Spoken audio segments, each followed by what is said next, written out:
This is Sunday Focus, a weekly public affairs program that looks at the topics affecting our society and the people who are making a change in the community each and every day. The people who have vision for the next generation. Sunday Focus presents new challenges for us, keeping you informed with topics of local and regional interest. Now the host of Sunday Focus, Christine Manica.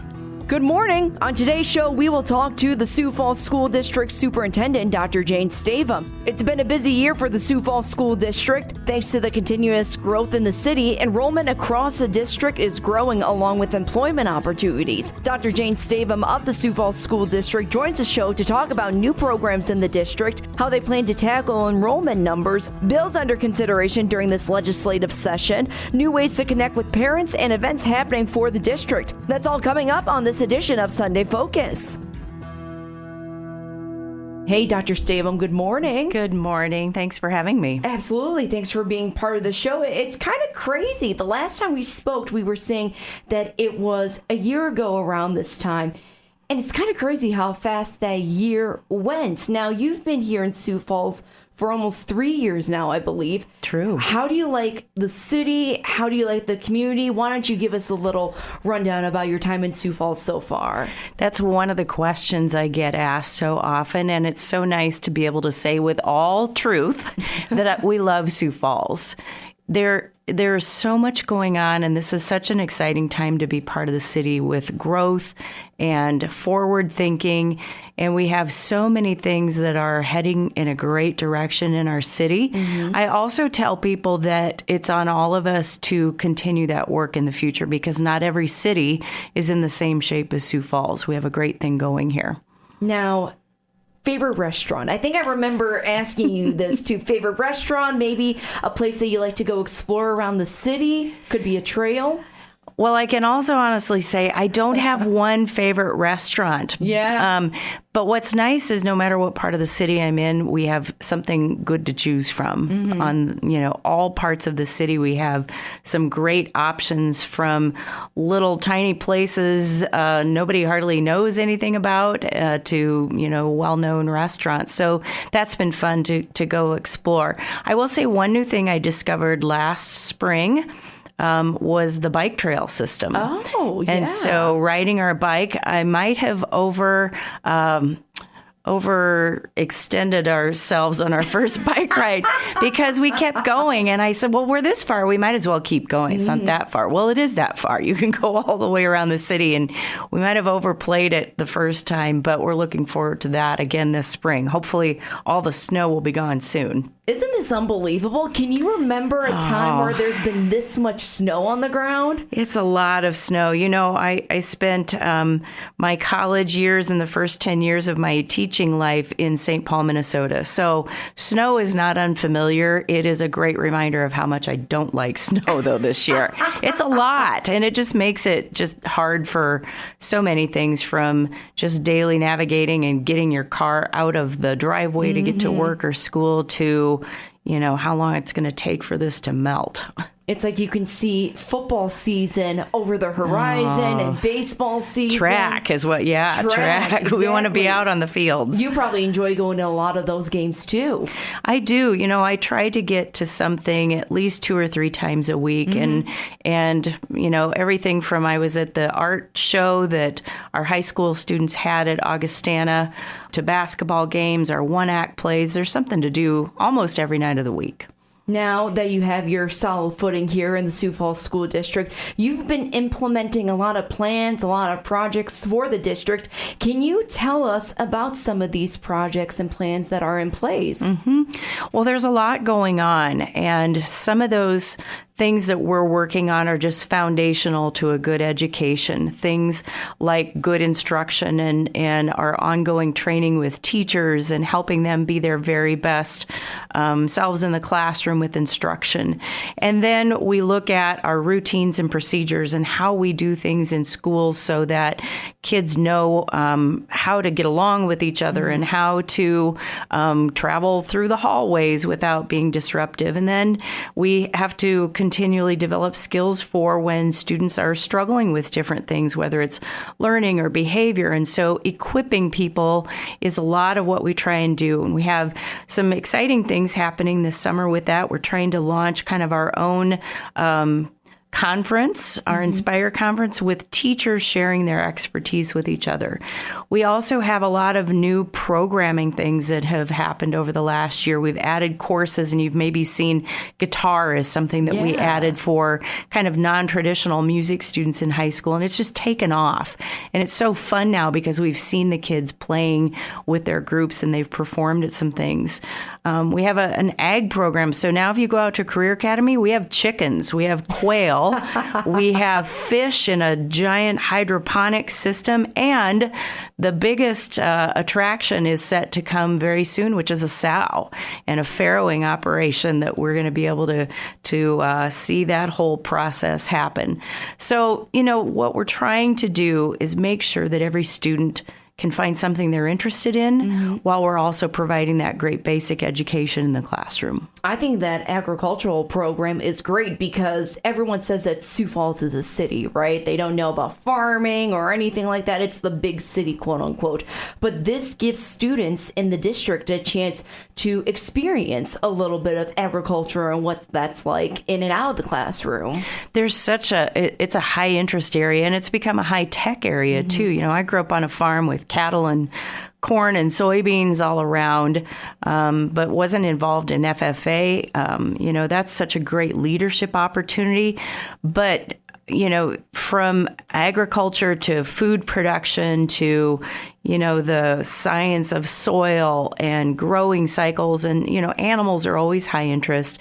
It's another opportunity. And you're right. In this area, ag is so foundational to what our state is about that we want kids to have that opportunity to explore and see if that's something they want to do as a profession.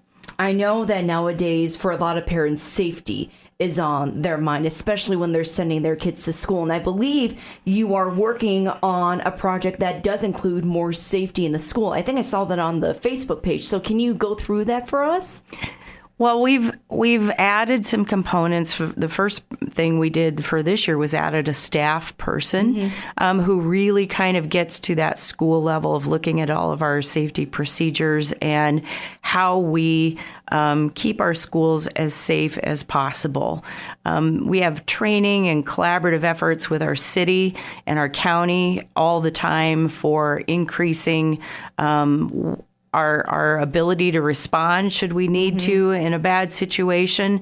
And we also have a great partnership just with our community. We've had people, they're watching out for their schools, and our neighborhood schools are well cared for, and our neighbors care about them. They'll call and let us know when things are going on, when something looks out of place. But at the beginning of the year, we just really were intentional about reminding everybody that we have to have that shared responsibility for making sure that everybody does what they should do. And if we have some dangerous things happening, we need to know about them so we can solve them. If you are just listening, Dr. Jane Stavum, she is the superintendent of the Sioux Falls School District, is joining us in the studio right now. Now, Dr. Stavum, you said it at the beginning of this interview. The city is growing and has been continuously growing. And with this growth comes a lot of growing pains. Now, Ben Rifle Middle School and Jefferson High School, for example, they were built to kind of alleviate some of that pressure that the other schools were feeling. Roosevelt, in particular, is something that I can think of off the top of my head. Have you seen positive results with these new schools now in the system? Yeah, it's worked really well for middle and high school to kind of redistribute, although Ben Rifle continues to be pretty full for that brand new school coming on board. And if you drive really anywhere around the whole city right now, you see a lot of construction and homes going in and multi-unit housing as well. And so out by Jefferson, there's been great growth in that area, which is why we'll also be adding the last project within that last bond that was passed, which is an elementary school. But what we're also seeing on the east side as well is some growth where some of our existing elementary schools need to have some boundaries adjusted. And we're just in that process right now of looking at where we do have space, how we can kind of reconfigure where kids need to go. But that's not an easy thing. And when you said growing pain, there is pain to that because people love their school. They love their teachers. Kids build friend groups. And so that's one of the hard jobs, I think, for our school board and our staff is, just because we have size growth at one particular school doesn't mean that a new school is always a solution. That's part of the solution, but we also have to look at how we redistribute kids into our existing schools if there's still capacity. Have you heard a lot of positive feedback from teachers? Have they noticed a little bit of a difference when it comes to maybe a little bit more time for planning or maybe a little bit more time for that one-on-one education with students? The planning aspect of it doesn't change as much as kind of your load in the classroom during a given period, maybe fewer students in class. But what's really interesting about how our district kind of had to do things as those new schools opened, we also did a boundary shift. And so while Jefferson and Ben Rifle were the new places, many schools almost felt like a new school because you had a different mix of kids. And so this year feels much more stable. Those kids have had a few years together now. And so there's a whole recalibration that happens when you move students around. And so Roosevelt feels very different than it did when I first arrived after Jefferson opened because it does feel different with, a few hundred less kids. Programs look different across the district. All of those things have to have a recalibration and then they'll start filling in again because we're still growing. And yet now we have a little more capacity. Academics look different, but also athletics look different. I don't know about this, but Jefferson has been making quite the name for themselves when it comes to football and basketball. I mean, just so much talent. Once you see it right there is here in the state of South Dakota, specifically here in Sioux Falls. Well, we have great teams at all of our high schools, but one of the things you worry about when you open a new high school is, are they going to be able to compete and do that, kind of right out of the gate? And that hasn't been a problem. They've done very well. And it's nice because that establishes such a strong legacy of excellence so quickly. And that just sets the bar high for all of the students who will come to Jefferson for the next, 50 to 100 years, we hope. Absolutely. Now, you already mentioned that there's an elementary school in place with Jefferson. That's going to be coming up. But do you have any other ideas for ways to respond to this increasing student enrollment? Well, the interesting thing for our district is we're about built out to all of our, farthest boundaries. And so it will become how we now maneuver and what happens to the interior of our city as the city continues to widen on that exterior side. And so there's a lot of things you look at. You look at the physical capacity of the building. Our buildings have all been well maintained. Is there a way to shift? You also look programmatically. Where can you move programs? So for next year, we're looking at moving some classrooms of early childhood, our English language program, our special education program. Sometimes we have to calibrate moving programs. And then it's what else can we do that's brand new? Is there an emphasis like we have Eugene Field, which is our fine arts choice program. We have some other noticeable programs, our Spanish immersion program at Sonia Sotomayor. Some of those might be expanded or there might be new versions of that can come online. And then that kind of can pull kids from many places if that's a choice that they want to make. So all of that is fair game as we look to the future. And then we just have to see what growth and enrollment does. Speaking about growth and enrollment, new schools, obviously that means more opportunities for careers within the Sioux Falls School District. Now, can you touch on maybe any current employment opportunities that are with you right now? Well, you name it, and you can probably find the position in our district. There's always, in a large district, it's maybe a little more common, although I think it's common to most districts that at any given time there's some measure of an opening. And so we need people to do all kinds of things, from nutrition services and serving our kids great food every day to our educational assistants who are that right-hand person in a classroom. We have teaching positions open at any point in time. And then our contracted service for transportation with School Bus Inc.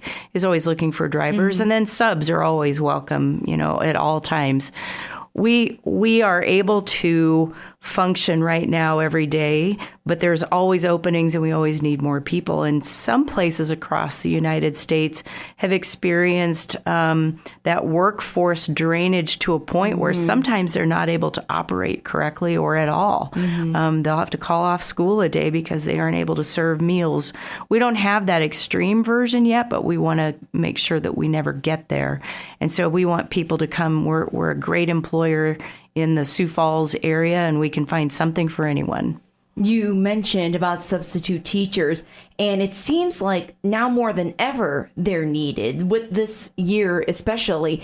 Can you give an idea of what a typical day is like for substitute teachers?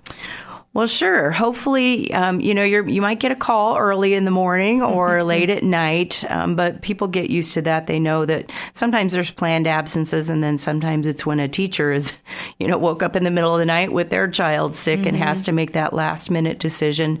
And so when you arrive at school, you have many people to help you and shepherd you through the day.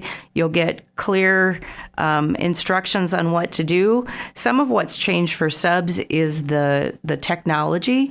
And so some may feel a little bit unsure about that, but we have people who can help with that right in our schools. They'll help you get your view board going. They'll help you get kids signed in for attendance.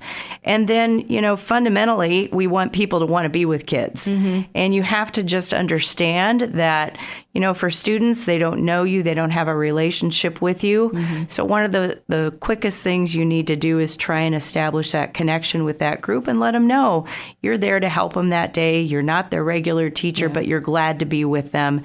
And then things hopefully go smoothly with lesson plans and the nuts and bolts of teaching that day. But,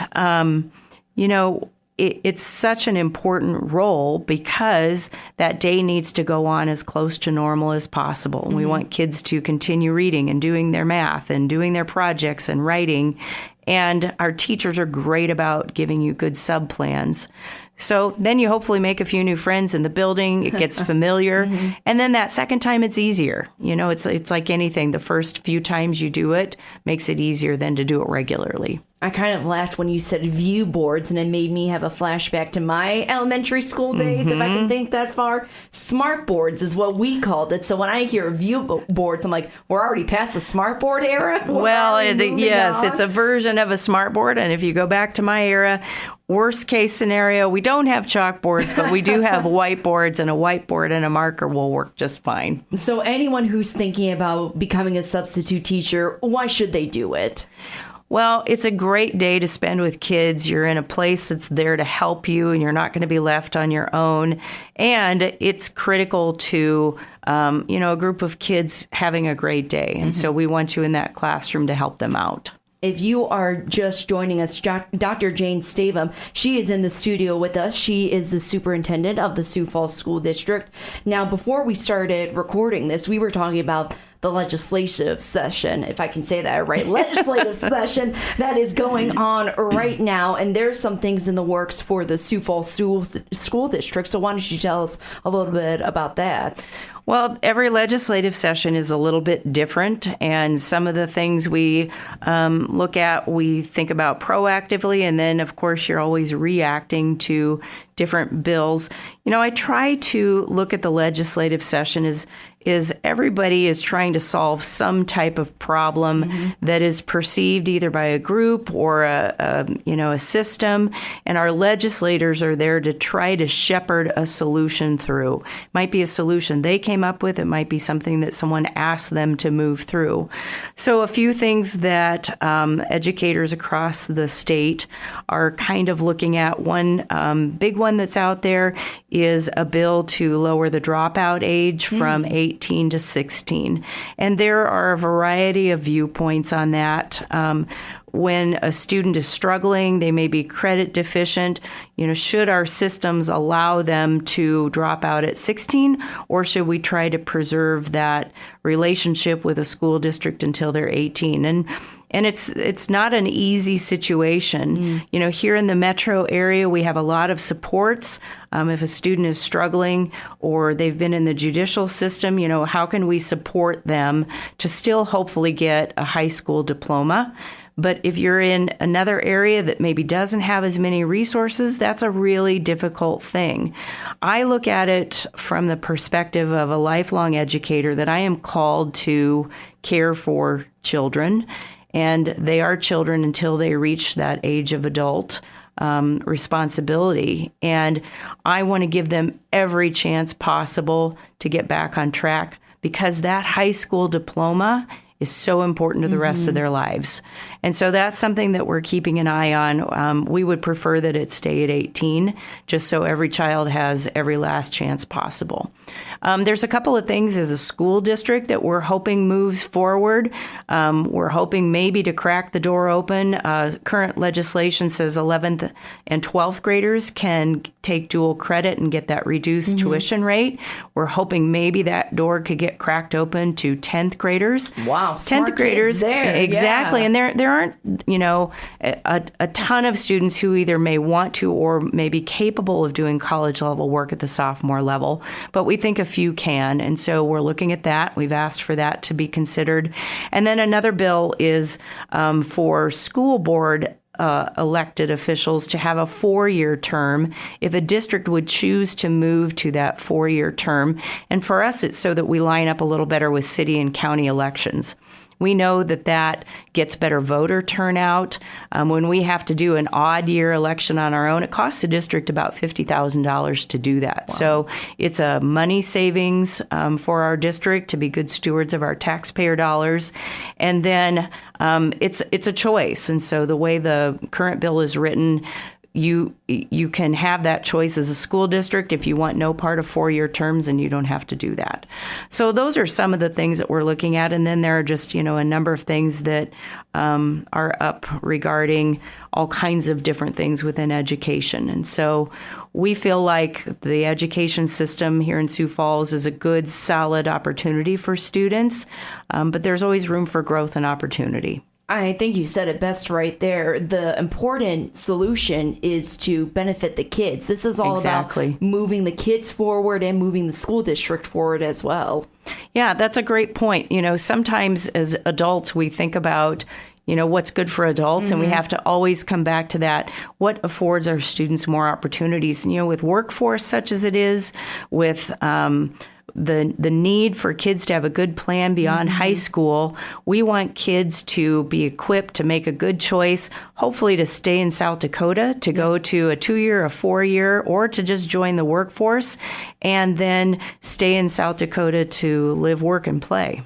Yeah, the job market's tough out there, kids. If you're listening to this, it's really important to have that high school diploma along with just going further with your education as well. Now, Dr. Stavum, the Sioux Falls School District is always trying to find ways to connect with parents and students outside the classroom. I think this is really cool. It's a podcast called Spotlight, Conversations from the Sioux Falls School District. What is this all about? Well, it's a podcast. I don't know. I suppose we started it last year or maybe the year before, and it kind of happened all at the right time. We had a person in our communications team who had just gotten interested in this.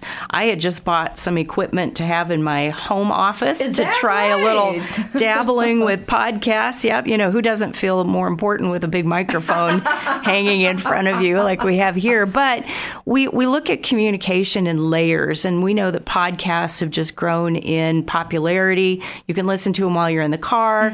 And it gives us just another opportunity to kind of see things from another viewpoint in our district. And more importantly, not to hear from me, but to hear from other people that I enjoy talking with, and just, adding another little dimension all the time. We also do some community forums using our World Cafe model.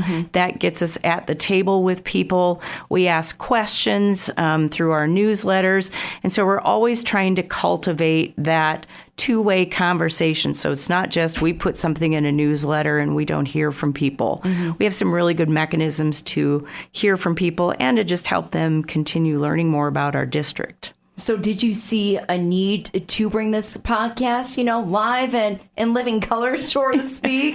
Well, it's fun. We do some things that are just fun and interesting. And right about at that same time, some students had started a podcast at Washington, and we just had some ideas that seemed just really suitable for that conversational format of a podcast. And so it's been great. I'll hear every now and then from somebody, oh, yeah, I heard that on your podcast. And like I said, it's just another mechanism for people to listen in and feel connected to the Sioux Falls School District. So the parents have really responded to the podcast when it comes to just getting information that you need to know at that moment. Yes. And, some of that we try to still make our schools the primary connector point for parents. But for interest-based things, a podcast is just, really, really a good mechanism for educating people. Hey, maybe, and when you retire at some point, you can get behind this microphone. Well, there you go. There's an idea for you. That would be great. It's fun. And what's really interesting is you just never know. You don't script a podcast and you find out so many interesting things. It's kind of hard, too, because then you have to cut it off at about 15 or 20 minutes and you've got another hour that you'd like to sit and talk with somebody. And that's how we want our listeners to feel. That's a great way to look at it. See, I don't know what I'm saying half the time. So when we talk about stuff that's not scripted, this is not scripted. I never know what people are going to say, and I think that's just the fun of it. Again, this is Dr. Jane Stavum. She is the superintendent of the Sioux Falls School District. Now, anything else that you would like to add, Dr. Stavum? Anything exciting happening during the second half of the school year? Well, every day is unique, and I'm hoping there's no exciting snowstorms left waiting for us.